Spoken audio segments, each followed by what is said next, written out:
श्री गुरु चरण सरोज रजा, निज मन मुकुर सुधार। वरना रघुबर विमल यसा, जो दायक फल चार। बाबा संकट मोचन के एगो अलगे कृपा बाटे, एगो अलगे लीला बा। सीता मैया श्रृंगार कर रहल बानी, वही समय हनुमान जी पहुँच गईलन जौना समय वो सिंदूर लगावत रहली। बाबा सिंदूर लगावत देख के पूछना सीता मैया से कि ए मैया ये का लगावत तारू। मैया कहले कि ए हनुमान, ये हमार सुहाग और एकरा लगौले भगवान से रामचंद्र जी बड़ा खुश हो जाना। इतनी बात सुनते ही हनुमान जी के मन में ई भाव उठे लागल कि अगर सीता मैया के इतना सिंदूर लगौले से भगवान से रामचंद्र जी खुश हो जाना, तो देखी गैलन सिंदूर के ढेर जहाँ लागल रहल वहाँ जाके अपने पूरे शरीर पे सिंदूर पोत लेना। पोत के भगवान से रामचंद्र जी के सामने गैलन। भगवान जी पूछलन कि अरे हनुमान ई कौना रूप में? कहलन कि हे प्रभु, अगर सीता मैया के थोड़ा सा सिंदूर लगौले से आप खुश हो जाला तो हम आपके खुश करे खातिर कुछ भी कर सकेला। हे भगवान, हमरा के आशीर्वाद दा। बोली प्रेम से संकट मोचन बाबा की जय। बुद्धिहीन तनु जानी के, सुमिरो पवन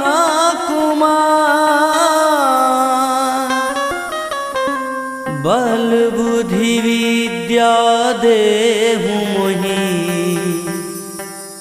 हरहु कलेश विकार।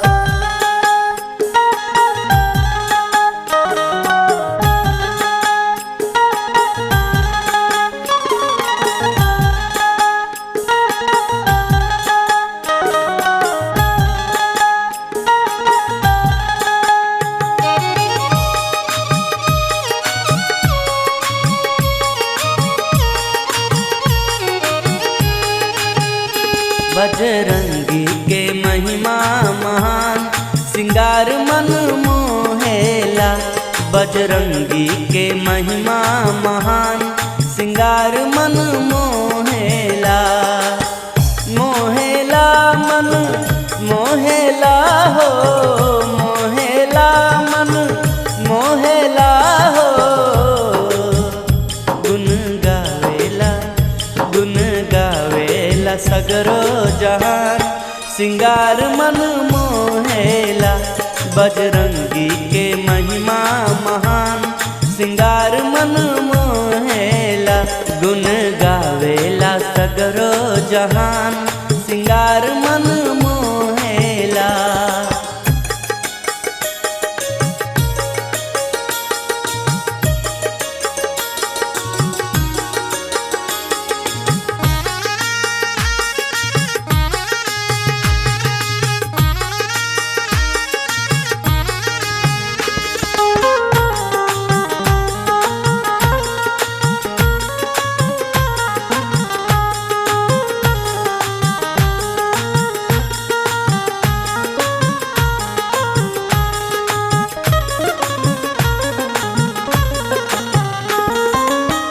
महावीर विक्रम बजरंगी,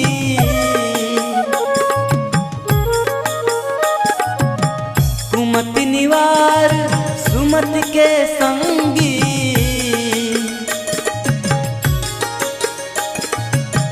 महावीर विक्रम बजरंगी, कुमति निवार सुमति के संगी। जय बोलावे दिल से, जय बोलावे दिल से करे कल्याण। सिंगार मन मोहेला, गुन गावेला सगरो जहान। सिंगार मन मोहेला, बजरंगी के महिमा महान। सिंगार मन मोहेला।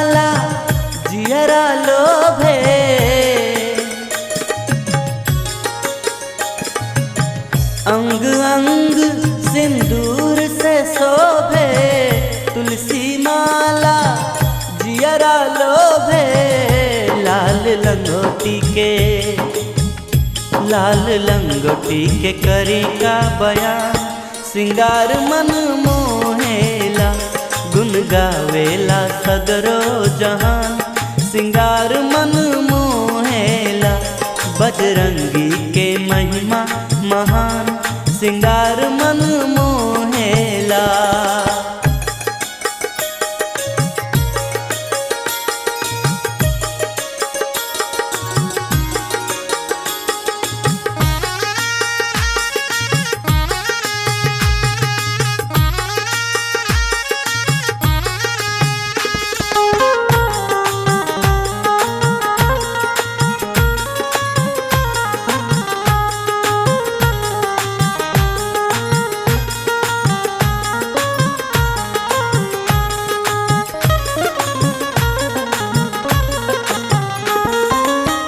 संकट कटे मिटे सब पीरा,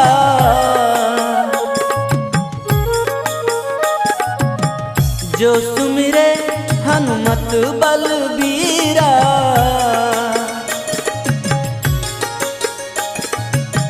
संकट कटे मिटे सब पीरा, जो सुमिरे हनुमत बलबीरा। सगर दुखवा के करेलन निदान, सिंगार मन मोहेला गुन गावेला सगरो जहान। सिंगार मन मोहेला बजरंगी के महिमा महान, सिंगार मन मोहेला। मोहेला मन मोहेला हो, मोहेला मन मोहेला हो। गुन गावेला सगरो जहान, सिंगार मन मोहेला बजरंगी के महिमा महान।